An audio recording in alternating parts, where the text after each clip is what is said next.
an ordinary college student called Haruto Amakawa, is one day visiting his childhood friend. He is riding on the bus when a horrible accident happens. A collision with a train destroys the bus and he loses his life. His memories of childhood flash before him and he is awakened in a dungeon in a totally different world. He is now Ryo, a young orphan boy in a fantasy land far different than modern-day Japan. Ryo has always had one goal in mind, and that is to avenge his mother's death. But now his memories are confusing and he cannot figure out if he is Ryo or Haruto. He gets captured after trying to rescue Princess Flora from kidnappers. The knights falsely accuse Ryo of being one of the kidnappers' helpers and are now holding him in a prison, where he is interrogated daily and beaten badly. The knights decided that even if he was innocent, they will get a false confession from him so they don't look like they failed to save the princess.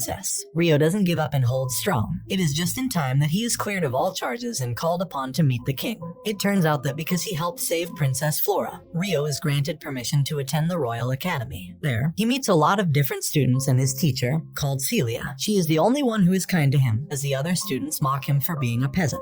Ryo undergoes a training exercise in sword fighting, and his memories from his previous life help him be amazing in combat, which angers his classmates even more. Later, Celia helps him be a part of her study class. The other girls make fun of Ryo, treating him like he is not even human. Ryo tries to follow the lesson, but he can't, because he doesn't know how to read or count. After class, Celia takes Ryo to her office, where he promises to teach him how to read so he can be successful in his studies. Ryo is still studying with Celia and is getting much better. During class, all the students learn about magic and Ryo seems to be showing signs of immense power. Later, during a military exercise, all the students have to use their skills in magic to survive, and the princess also joins them. During the battle, one student accidentally pushes Princess Flora off a cliff. While she is falling, Ryo comes to her rescue, activating his magical powers to save her. After the students accuse Ryo of attempting to kill the princess, Ryo is unable to prove his innocence. He says goodbye to Celia and promises to write to her. Then, he runs away from the kingdom. Exiled and alone, Ryo makes his way through the regions of the vast kingdom, sending letters to Celia as promised. While on his journey, he starts being followed by an assassin called Latifa, who has the mission to hunt and kill Ryo.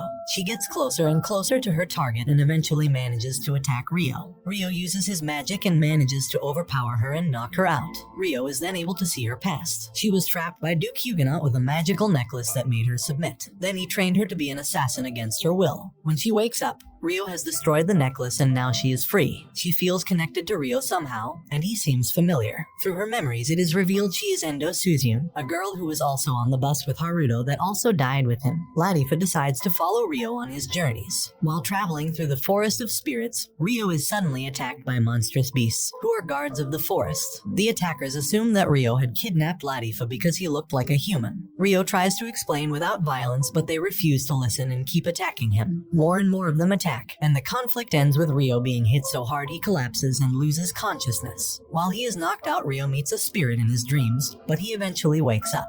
He is badly injured in a village, and his attackers apologize for discriminating against his human race. The villagers also reveal what powers Ryo truly has. He has an ancient spirit inside him that is extremely rare in this world, but also powerful beyond belief. For 1 year, Ryo and Latifa remain in the village, making friends while Ryo trains his magic abilities. After a year, both of them officially become honorary members of the village. Every villager and new friend Ryo had made attends the ceremony, but Ryo decides it is time to depart and make his journey to the land of his ancient ancestors. Latifa is heartbroken. She doesn't want to be away from Ryo, not even for a moment. But their goodbyes are interrupted when a swarm of wyverns come down onto the village and forest. They are fierce and cruel monsters, and it is up to Ryo to defend the village and his friends. With his newfound abilities and training, he manages to defeat the monsters and save the village. The following day, he says goodbye to Latifa and begins his new journey. For 2 months, Ryo travels through the lands, visiting different places and meeting new people. One day he arrives at the country called Yagumo.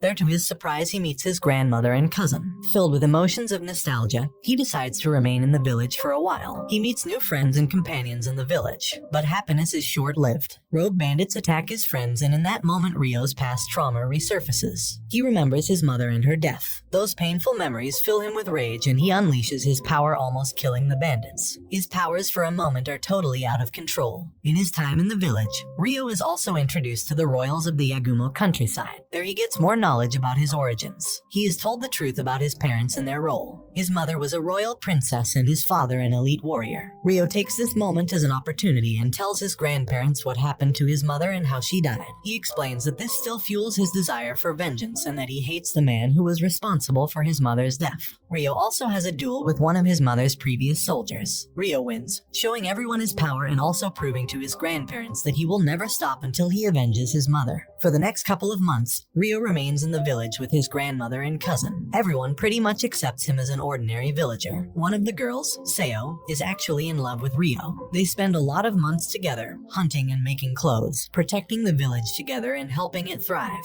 Unfortunately, Ryo is leaving very soon, but nobody knows that, not even Seirei. When the day comes, Ryo tells Seirei he is leaving, which breaks her heart. She is shocked and sad, and cannot accept that Ryo is leaving, pretending that her tears are only from the dust. Nevertheless, after saying goodbye to everyone, he continues his journey.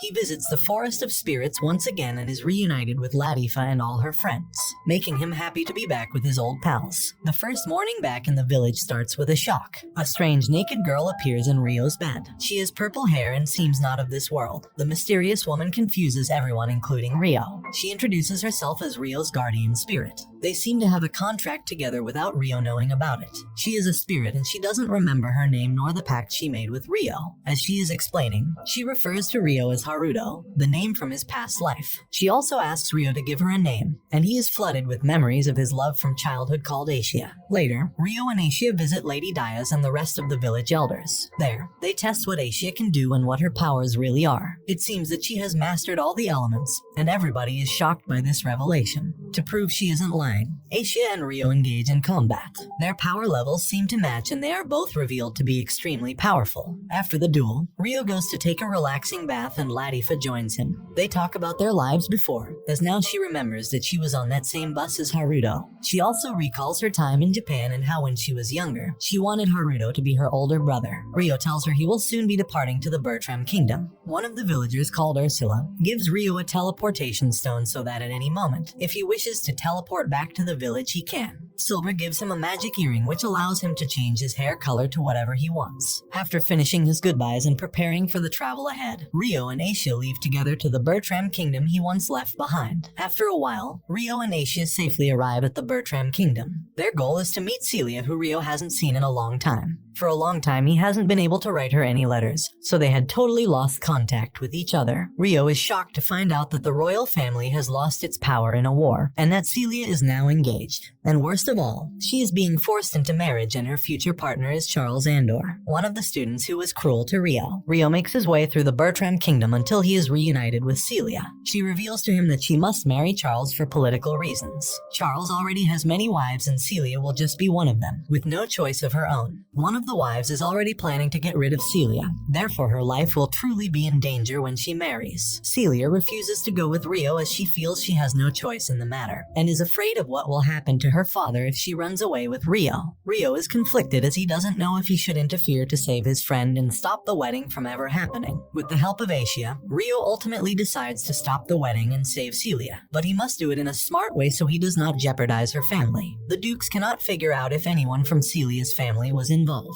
Ryo gets into the castle and defeats a massive number of soldiers. He is trying not to kill them for Celia's sake and because they are only guards trying to do their job. After Ryo crashes the wedding, Charles sends his elite guards after him. He is confident they will easily defeat Ryo. However, unfortunately for Charles, Ryo moves past the elite Soliders with ease, defeating them without a problem. When he arrives to challenge Charles face to face, he punches him and Charles falls down in shock. Trying to keep up his cover, Ryo pretends to be a crazy person to take revenge against her family. He even holds Celia at knife point to make it convincing. He then picks her up in his arms and takes her away to freedom. The former king and Celia's father is shocked at what just happened and is afraid for his daughter's safety. He had no idea what Ryo was planning. Ryo and Celia are finally reunited and they are free. Celia accepts that her happiness is more important than some duty to a corrupt family and she decides to join Ryo on his journey. They are now traveling companions. They start reconnecting and talking about all the time they have missed together. But at that moment, giant sky beams erupt all over the land. In every corner of the world, these strange rays of light are seen. Ryo decides to check it out. He finds where some of those beams have touched down and comes across some ruthless bandits kidnapping people. This reminds him again of his mother and her cruel death, and unlike with the guards back at the castle, this time Ryo doesn't hold back and he unleashes his full power on them. None of the bandits survive. There, Rio discovers something shocking. Not only are kids from Japan being reincarnated into this world, but living Japanese kids are also being transported here. Rio finds 3 people from Japan and one of them is Ayase Miharu, the childhood love of Haruto, and this brings the anime to an end. Don't forget to like and subscribe if you enjoyed, and turn on the notification bell so you never miss out on another video. Until next time, take care.